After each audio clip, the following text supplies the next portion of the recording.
Hi hello welcome back to our channel. ఈరోజు అయితే front part అయితే మనకి ఎంత నీట్గా కుట్టినా కూడా ముడత అనేది వస్తుంది. సో దానికి మెయిన్గా ఏంటి అంటే షేప్ పట్టి వలన కూడా మనకి ఫ్రంట్ పార్ట్ అనేది ముడత వస్తుంది. సో ఇది అయితే షేప్ పట్టి 4 ఇంచెస్ లెంత్ ఉన్న క్లాత్ అయితే సరిపోతుంది అండి. అలాగే వీటితో చేసి మనకి బ్లౌజ్ బ్యాక్ పార్ట్ ఎంత ఉంటుందో అంత విడుతూ ఉన్న క్లాత్తో అయితే తీసుకోవాలి. అలా తీసుకుంటే అయితే మనకి ఫ్రంట్ పార్ట్కి షేప్ పట్టి అనేది కరెక్ట్గా సెట్ అవుతుంది. అలాగే ఇలా మనము మెయిన్ క్లాత్ను ఒరిజినల్ పైకి ఉంచి దానిపై నుండి అయితే లైనింగ్ వేసుకోవాలి. లైనింగ్ వేసిన తర్వాత ఇది అయితే బక్రంగానే వేసుకోవచ్చు, లేదు అంటే ఏదైనా స్టిఫ్గా ఉన్న మనము కటింగ్ చేయంగా పీస్లు అనేవి మిగులుతాయి కదండి, అదైతే స్టిఫ్గా ఉన్న క్లాత్ కానీ లేదంటే లైనింగే డబుల్ క్లాత్ అయితే వేసుకోవాలి. వేసుకొని అయితే ఇలా పైనుంచి అయితే ఒక 1/2 ఇంచు డిస్టెన్స్ వదిలేసి అయితే మనము స్టిచ్చింగ్ అయితే చేసుకోవాలి. సో ఇక్కడ కొంచెం ఎక్స్ట్రా క్లాత్ అనేది ఉంది నాకు, చూడండి. ఇలా చేసుకున్న తర్వాత మనము ఇలా రివర్స్ చేసుకోవాలి. సో మనము ఒరిజినల్ క్లాత్ను పైకి ఉంచాం కదండి, సో దాన్ని ఇలా రివర్స్ చేస్తే లోపల ఒరిజినల్ అనేది మళ్ళీ మనకి పైకి వచ్చేస్తుంది. మనము జాయిన్ చేసిన ఎక్స్ట్రా క్లాత్ అనేది మిడిల్లోకి పోతుంది. ఆ ఎక్స్ట్రా క్లాత్ స్టిఫ్గా ఉండే క్లాత్ కానీ బక్రం ఉన్న క్లాత్ కానీ లేదు అంటే లైనింగ్ డబుల్ పీస్ కానీ వేసుకుంటే మనకు షేప్ పట్టి అనేది స్టిఫ్గా ఉంటుంది. ఇలా స్టిఫ్గా ఉండడం వల్ల మనకి బ్లౌజ్ యొక్క ఫ్రంట్ పార్ట్ అనేది ముడతలు రాకుండా ఉంటుంది. సో షేప్ పట్టి మనకి డాట్స్ అనేవి ఎంత ఇంపార్టెంటో, డాట్స్ వలన మనకి షేప్ ఎంత నీట్గా వస్తుందో, అలాగే షేప్ పట్టి వలన కూడా మనకి ఈ ఫ్రంట్ పార్ట్ అనేది ముడతలు రాకుండా అయితే ఉంటుందండి. ఇది షేప్ పట్టి అనేది ముడతలు రావడం వల్ల మనకి బ్లౌజ్ అనేది కిందికి పడిపోయినట్టు ఉంటుంది. సో దానివల్ల మనకి బ్లౌజ్ లుక్ అనేది పోతుంది.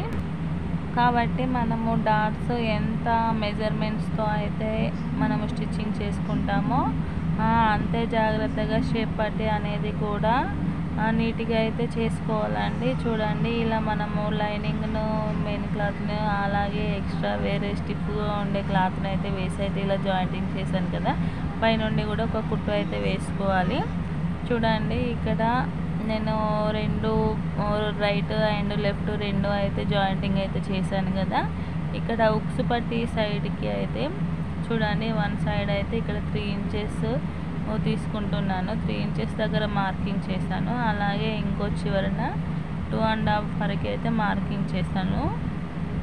మిడిల్ ఫస్ట్ సైడ్ 3 ఇంచెస్, ఇంకో చివరన 2.5 ఇంచెస్, అలాగే మిడిల్లో 2 ఇంచెస్ అయితే మార్కింగ్ చేసుకోవాలండి. ఇక్కడ 3 ఇంచెస్ దగ్గర నుంచి మిడిల్లోకి అయితే 4 ఇంచెస్ విడ్త్ దగ్గర మనము 2 ఇంచెస్ లెంత్ అయితే తీసుకోవాలి. తీసుకొని అయితే ఈ 3 డాట్స్ని అయితే చూడండి, ఇలా నేను ఈ వీడియోలో చూపించినట్టు అయితే మనము ఇలా రౌండ్ అనేది తీసుకోవాలి. స్టార్టింగ్ 3 ఇంచులు, చివరన 2.5 ఇంచులు, మిడిల్లో 4 ఇంచుల విడ్త్ దగ్గర 2 ఇంచుల లెంత్కి అయితే తీసుకోవాలండి. ఇలా తీసుకున్న తర్వాత 2 ఒరిజినల్స్ అయితే సేమ్ డైరెక్షన్లో పెట్టుకోవాలి. ముందు ఏమైనా ఎక్స్ట్రా ఉంటే అయితే కటింగ్ చేసుకోవాలి. చూడండి, ఇక్కడ మార్కింగ్ చేసిన దాన్ని బట్టి అయితే మనం ఇలా కటింగ్ అయితే చేసుకోవాలి. మనకి షేప్ అనేది కూడా కనబడుతుంది. చూడండి, స్టార్టింగ్ అనేది పైకి ఉంటుంది, చివరన కొంచెం తక్కువ ఉంటుంది, మిడిల్లో అనేది లోతు ఉంటుంది. 4 ఇంచుల క్లాతుల్లో కింద అయితే మనము జాయింటింగ్కి అయితే ఒక 1/2 ఇంచ్ వరకు అయితే పోయింది కదండి. అలాగే ఇలా పైన మన చాక్ పీస్తో మార్కింగ్ చేసిన వరకు అయితే ఒక 1/2 ఇంచ్ వరకు కానీ అయితే మనకి మళ్ళీ స్టిచ్చింగ్ చేయడానికి అయితే పోతుంది. సో పైన కింద పోను అయితే మిడిల్లో అయితే 3 ఇంచెస్ అయితే ఉంటుంది. సో ఈ 3 ఇంచెస్ లెంత్తో అయితే షేప్ పట్టి చేసుకుంటే మనకి ఫ్రంట్ పార్ట్ అనేది స్టిఫ్గా ఉంటుంది. అలాగే కిందికి జారకుండా షేప్ పట్టి అనేది ముడతలు రాకుండా నీట్గా ఉంటుంది. ఏ సైజు వారికైనా షేప్ పట్టికి మెజర్మెంట్స్ అనేది పక్కాగా సరిపోతాయండి. మీరు కూడా ఒకసారి అయితే ట్రై చేయండి. అలాగే నా వీడియో కనుక మీకు నచ్చినట్లయితే please like, share and subscribe. Thank you for watching.